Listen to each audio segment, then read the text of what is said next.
একসময় ডিঙি নৌকায় চেপে স্বামীর সঙ্গে নদীর কিনারায় কাঁকড়া ধরতে গিয়েছিলেন কৌশল্যা। ফেরার সময় একাই নৌকার দাঁড় টানতে হয়েছিল তাকে।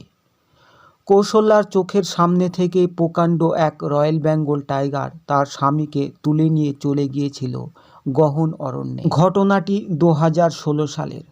তারপর বিভিন্ন সরকারি অফিসের এ দরজা থেকে সে দরজায় ঘুরেছেন সুন্দরবনের গোসাবা এলাকার বাসিন্দা কৌশল্যা মণ্ডল, কিন্তু মেলেনি কোনো আর্থিক সাহায্য।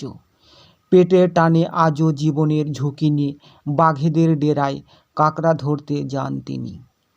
যে কোনো দিন বাঘের পেটে যেতে পারে, কিন্তু পেটে কিছু না পড়লে তো এমনিতেই মারা যাব। শাড়ির আঁচলে চোখের জল মুছে বললেন কৌশল্যা। তার ছেলের বয়স 18 ছুঁই ছুঁই। কৌশল্যার কথায় ছেলেকে বলেছি, যে কোনো কাজ কর, কিন্তু বাবার মতো জঙ্গলে যাস না কখনো। তার বাড়ি থেকে ঢিলছোড়া দূরে থাকেন গীতা মৃধা। মাস 7 আগে তার স্বামীও আর কয়েকজনের সঙ্গে সুন্দরবনে পীরখালির জঙ্গলে কাঁকড়া ধরতে গিয়েছিলেন। 2 দিন পরেও স্বামী বাড়ি না ফেরায় মনে কু ডাকতে শুরু করে গীতার। দিন 5 পরে বাকিরা সবাই ফিরে এলেন একে একে। ফিরলেন না শুধু গীতার স্বামী। আপাতত লোকের বাড়ি কাজ করে পেট চালান গীতা। আরও অনেকের মতো তিনিও পাননি কোনো সরকারি সাহায্য। সুন্দরবনে এরকম জোনাকুড়ি মহিলা বৃহস্পতিবার হাজির হয়েছিলেন কলকাতা প্রেস ক্লাবে। তাদের সবার স্বামী মারা গিয়েছিলেন বাঘের হামলায়।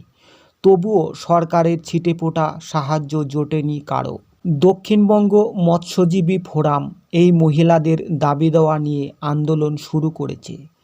সংগঠনের সাধারণ সম্পাদক মিলন দাস বলেন, প্রথমে সুন্দরবনে কতজন মহিলার স্বামী বাঘের হানায় প্রাণ গিয়েছে তা চিহ্নিত করা প্রয়োজন। তার জন্য কমিশন বসাতে হবে।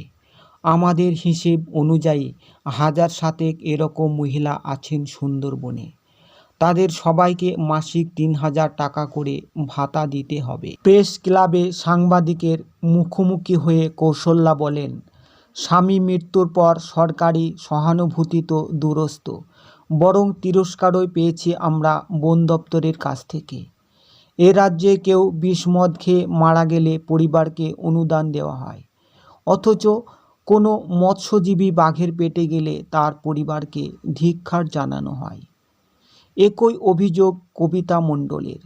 অপরাজিতা মণ্ডলদের মতো সুন্দরবনের আরও অনেক বিধবা মহিলাদের।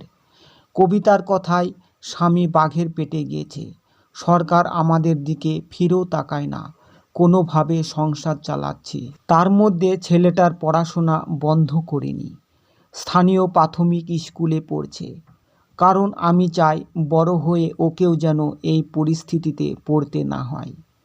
সুন্দরবনের মৎস্যজীবীদের সুরক্ষা নিয়ে সরকারের কোনো মাথা ব্যথা নেই। বাঘ কুমিরের আক্রমণে কোনো মৎস্যজীবীর মৃত্যু হলে তার পরিবারকে কি করতে হবে তা নিয়েও সুন্দরবনের গ্রামে গ্রামে প্রচার অভিযান শুরু করেছে দক্ষিণবঙ্গ মৎস্যজীবী ফোরাম।